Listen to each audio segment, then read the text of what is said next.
वेद ने मासूमियत में हाँ में सिर हिला दिया। तानिया उसे अपने सीने में छिपाकर उसके पीठ को सहलाते हुए उसे सुलाने लगी। आर्य रूम में अकेला था और वो गहरी नींद में भी था।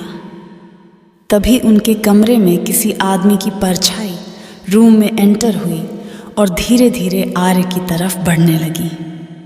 अब आगे। ये और कोई नहीं आर्य के डैड अनिल जी थे, जो कमरे में आकर अपनी भावहीन आंखों से आर्य को देखने लगे। वो जैसे ही आर्य की तरफ कदम बढ़ाने लगे, वैसे ही जाने क्या सोचकर उनके कदम अपने आप ही वहीं रुक गए। तानिया रूम के दरवाजे के पास आ चुकी थी और अनिल जी को दूर से ही आर्य को देखते हुए देख रही थी। आज मौका था उसके पास ये जानने का कि उनके बीच ऐसा रिश्ता क्यों है। क्यों एक बाप और बेटा एक ही घर में एक साथ रहते हुए भी एक दूसरे को नजरअंदाज करते हैं। तानिया अनिल जी की तरफ देखते हुए बोली, डैड, ऐसा क्या है जो एक पिता को अपने बेटे से मिलने से रोक रहा है? अनिल जी ने एक नज़र पलटकर तानिया को देखा। तानिया के ऐसा पूछने पर अनिल जी का फेस अजीब सा हो गया था। अनिल जी को देखकर ऐसा लग रहा था जैसे कि उनकी आंखों के सामने उनके पुराने घाव, उनके पुराने दर्द एक साथ उमड़ आए थे।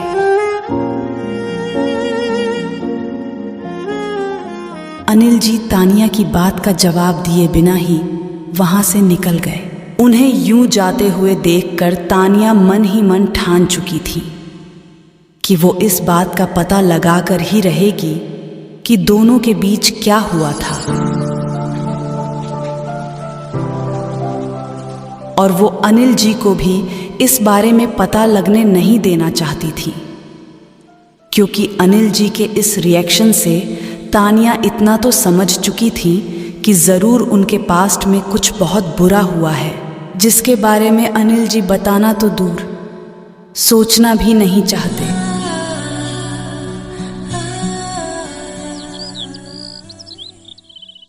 अगली सुबह तानिया की नींद सबसे पहले खुली। दवाइयों के असर की वजह से आर्य अभी भी सो रहा था।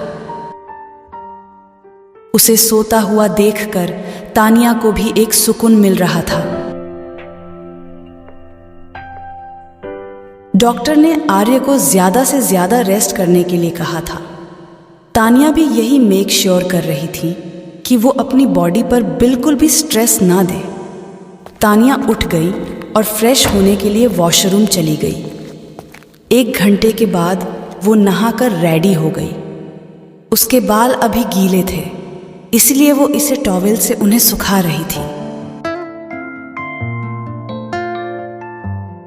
उसने आज डार्क ब्लू कलर की कुर्ती और नीचे वाइट पैंट्स पहनी हुई थी, जो उसके फेयर कॉम्प्लेक्शन को बहुत सूट कर रहा था। वो ड्रेसिंग मिरर के सामने बैठकर रेडी हो रही थी। उसने अपने फेस पर क्रीम लगाया और होठों पर लिप बाम। बस इतने में ही वो बेहद खूबसूरत लग रही थी। तानिया को ज़्यादा मेकअप अप्लाई करना पसंद नहीं था। वो मेकअप तभी करती थी जब उसे किसी पार्टी या फंक्शन में जाना होता था, पर तब भी वो ना के बराबर ही होता था। उसने अपनी मांग में सिंदूर लगाया और गले में उसने मंगलसूत्र पहना हुआ था। नो डाउट सिंदूर और मंगलसूत्र उसके लुक को और भी खूबसूरत बना रहे थे। तभी तानिया को एहसास हुआ कि आर्य नींद से जाग रहा है। जब तानिया ने उसे उठने के लिए मशक्कत करते देखा तो वो फौरन उसके पास गई और उसकी तरफ झुककर उसे सहारा देने लगी। इस वक्त तानिया का फ्रेश चेहरा आर्य के चेहरे के बेहद करीब था। आर्य तो उसके चेहरे पर से अपनी नजरें ही नहीं हटा पा रहा था। तानिया की खुशबू उसके सांसों में घुलकर उसे पागल करने लगी थी। आर्य ने बड़ी मुश्किल से खुद को कंट्रोल किया। तानिया ने उसे सहारा देकर बेड पर बिठा दिया था। आर्य को वॉशरूम जाना था, इसलिए तानिया उसे सहारा देते हुए वॉशरूम में ले गई और उससे बोली कि वो यही दरवाजे पर उसका वेट कर रही है। तानिया को अपनी इस तरह से केयर करते देखकर आर्य को बहुत अच्छा लग रहा था, पर वो अपने चेहरे पर शो नहीं कर रहा था। थोड़ी देर बाद जब वो वॉशरूम से बाहर आया तो तानिया ने उसे सहारा देकर बेड पर वापस बिठा दिया। अभी भी सुबह के 7 ही बज रहे थे, मतलब अभी तानिया वेदांश को थोड़ी देर और सोने देना चाहती थी, क्योंकि उनका बेटा अपने डैडी की ऐसी हालत देखकर बहुत सैड था। वो कल रात को लेट से सोया भी था, इसीलिए तानिया उसे थोड़ी देर और सोने देना चाहती थी। तभी तानिया ने नोटिस किया कि आर्य को पसीने आ रहे हैं। वो उसके पास गई और उसके चेहरे को छूते हुए बोली, आपको तो पसीने आ रहे हैं, चलिए मैं आपको साफ कर देती हूँ। ये कहते हुए तानिया उसे आहिस्ते से सहारा देते हुए वॉशरूम की तरफ ले गई। वहाँ एक चेयर पर बिठाकर उसके शर्ट के बटनों को एक एक करके खोलने लगी। फिर एक गीले तौलिए से वो आर्य के जिस्म को साफ करने लगी। उसे साफ करते वक्त भी तानिया आर्य की तरफ झुकी हुई थी। आर्य अपनी आंखें बंद करके बस तानिया की खुशबू को अपने सांसों में फील कर रहा था। आर्य क्लीन करने के बाद तानिया उसे वापस बेड पर ले आई। फिर उसे उसकी शर्ट पहनाने में हेल्प करने लगी और फिर वहां से वेद के रूम की तरफ चली गई। आर्य अपनी आंखें बंद किए हुए बेड पर आराम से अपनी पीठ टिकाकर लेटा हुआ था। तभी उसे कदमों की आहट हुई। वो आंख बंद किए हुए ही पहचान गया कि ये कौन है। उसने अपनी आंखें खोली। युवान ने एक नज़र उसको देखा और उसके करीब आकर उसके सीने से लिपट गया। आर्य जानता था कि उसका भाई उसको लेकर कितना इमोशनल है। वो युवान को अपने सीने से लगाकर उसकी पीठ को सहलाने लगा। फिर थोड़ी देर बाद युवान उससे अलग होकर अपनी नम आंखों के साथ बोला, भाई आपको ऐसे देखकर बिल्कुल भी अच्छा नहीं लग रहा है। प्लीज आप जल्दी ठीक हो जाओ। मुझे डांटो, पनिश करो, पर ऐसे शांत मत रहो। आपको पता है ना कि मॉम के बाद आप ही हो मेरे लिए। भाई मॉम को तो मैंने खो दिया, पर आपको मैं किसी भी कीमत पर नहीं खो सकता।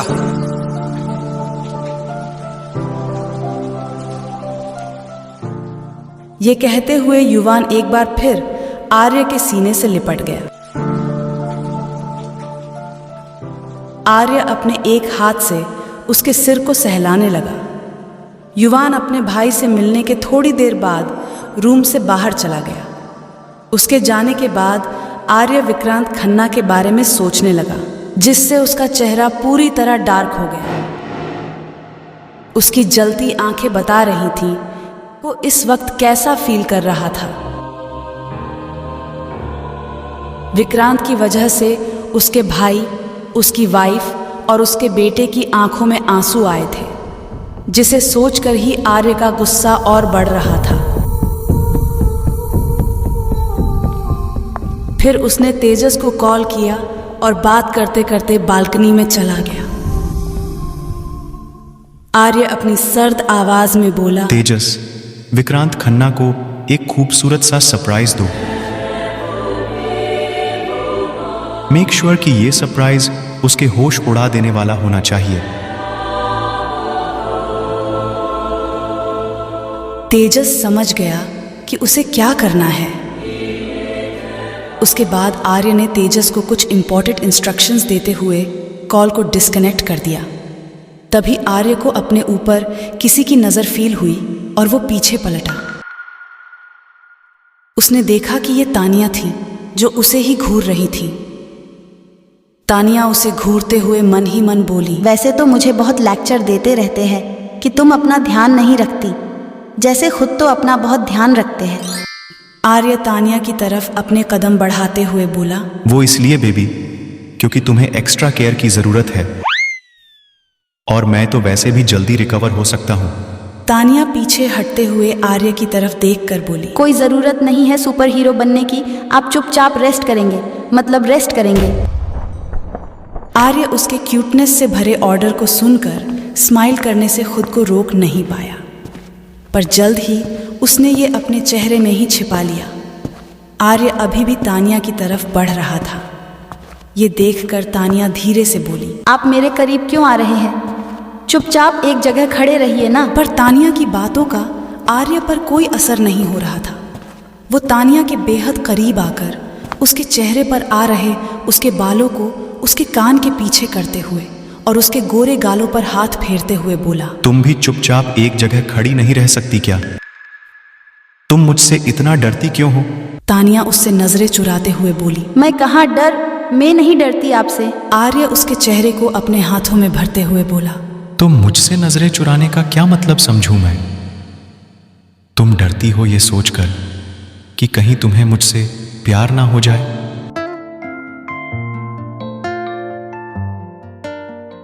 ये कहते हुए आर्य तानिया के गाल को हल्का हल्का सा सहलाने लगा। आर्य का ये टच तानिया को मदहोश करने में लगा था। वो अपने होश संभालते हुए अपनी लड़खड़ाती जुबान के साथ बोली। ऐसा कुछ भी नहीं है, आप बस अपना ये हाथ हटाइए। आर्य मुस्कुराने लगा और उसे टीस करते हुए बोला।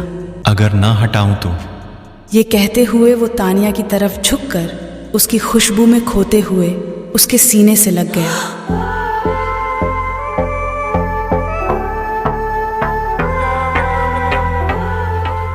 तानिया की तो हालत ही खराब हो गई थी आर्य के इस तरह से करीब आ जाने से। आर्य तानिया के सीने से लगे हुए ही अपने होठों को उसके कान के पास ले जाकर जानबूझकर उसे प्रोवोक करने के लिए बोला। अभी थोड़ा रिलैक्स करता हूँ, थोड़ी देर में मुझे ऑफिस के लिए भी निकलना है। आर्य ने इतना ही कहा था कि तानिया ने उसे खुद से आहिस्ते से अलग करते हुए किसी प्रोटेक्टिव बीवी की तरफ उस पर बरस पड़ी। पागल हो गए हैं आप, या आपका दिमाग खराब हो गया है? अपनी हालत देखिए, जरा सा चलना शुरू नहीं किया कि ऑफिस दौड़कर जाने लगे। मैंने डिसाइड कर लिया है कि जब तक आप पूरी तरह से ठीक नहीं हो जाते आप ऑफिस नहीं जाएंगे, आप चुपचाप यहीं पर रहेंगे, समझे? आर्य उसके चेहरे की तरफ देखते हुए बोला। क्या ये तुम्हारा ऑर्डर है? हाँ, ये मेरा ऑर्डर है। आर्य उसके बेहद करीब आ गया, इतना कि दोनों अपनी सांसों को एक दूसरे के चेहरे पर महसूस कर रहे थे। आर्य इसी पोजीशन पर तानिया से बोला। लगता है अब तुम्हें मुझसे डर नहीं लग रहा है। आर्य की आंखों में देखते ही तानिया को यह ध्यान आया कि वो जोश जोश में आर्य सिंघानिया को ऑर्डर दे चुकी है। वो आर्य से अपनी नजरें चुराते हुए बोली। सॉरी, वो मुझे ध्यान नहीं। तानिया ने इतना ही कहा था कि आर्य उसके होठों पर अपनी उंगली रखते हुए बोला। नो नीड टू से सॉरी, मुझे तुम्हारा ये अंदाज पसंद आया। ये सुनकर तानिया को शर्म आने लगी। आर्य अभी भी उसके बेहद करीब था और वो तानिया के गुलाबी होठों को देखकर मदहोश होने लगा। तानिया ने जब ये नोटिस किया तो उसके दिल की धड़कनें 1000 गुना बढ़ गई। आर्य उसकी तेज हो चुकी धड़कनों को महसूस करके ही बता सकता था कि वो कितना घबरा रही है। फिर तानिया आर्य से आहिस्ते से अलग होते हुए बोली। वो मुझे बहुत काम है। ये बहाना बनाते हुए वो बिना टाइम वेस्ट किए कमरे से बाहर दौड़कर आ गई। उसकी ऐसी हालत देखकर आर्य खुद को मुस्कुराने से रोक नहीं पाया। तानिया सीधे किचन में आ गई और खुद को शांत करने की कोशिश करने लगी। खुद को शांत करके वो मन ही मन बोली, आज तो जान ही निकाल दी थी मेरी। कभी कभी ये स्ट्रेंज बिहेव करने लगते हैं। ये कहते हुए वो एक कप चाय और कॉफ़ी बनाने लगी। फिर उसे कप में निकालकर एक ट्रे में लेकर युवान के रूम की तरफ चली गई। उसके कमरे का दरवाज़ा पहले से ही खुला हुआ था, इसलिए वह सीधे अंदर चली गई। उसने देखा कि युवान अपने बेड पर बैठा हुआ किसी सोच में गुम है। तानिया ने चाय और कॉफ़ी का कप वहीं टेबल पर रख दिया और युवान के बगल में बैठकर उसके कंधे पर हाथ रखते हुए उसके सिर को सहलाने लगी। युवान ने उसे कहा था कि उसके पास आकर उसे माँ के करीब आने का सुकून मिलता है, लेकिन आज वो बिल्कुल शांत था। युवान जाने किस गहरी सोच में डूबा हुआ था।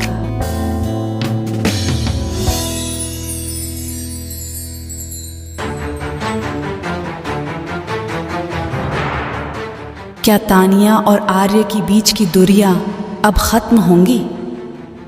आखिर क्या था वो राज जो अनिल जी ने तानिया को नहीं बताया, और क्या था वो सरप्राइज जो आर्य सिंघानिया ने विक्रांत खन्ना को भिजवाया था? अब आगे क्या होने वाला था, ये जानने के लिए बने रहे इस सीरीज में। चैनल को लाइक, शेयर और सब्सक्राइब करना ना भूलें। मिलते हैं आपसे इस कहानी के अगले चैप्टर में। Only high rated story.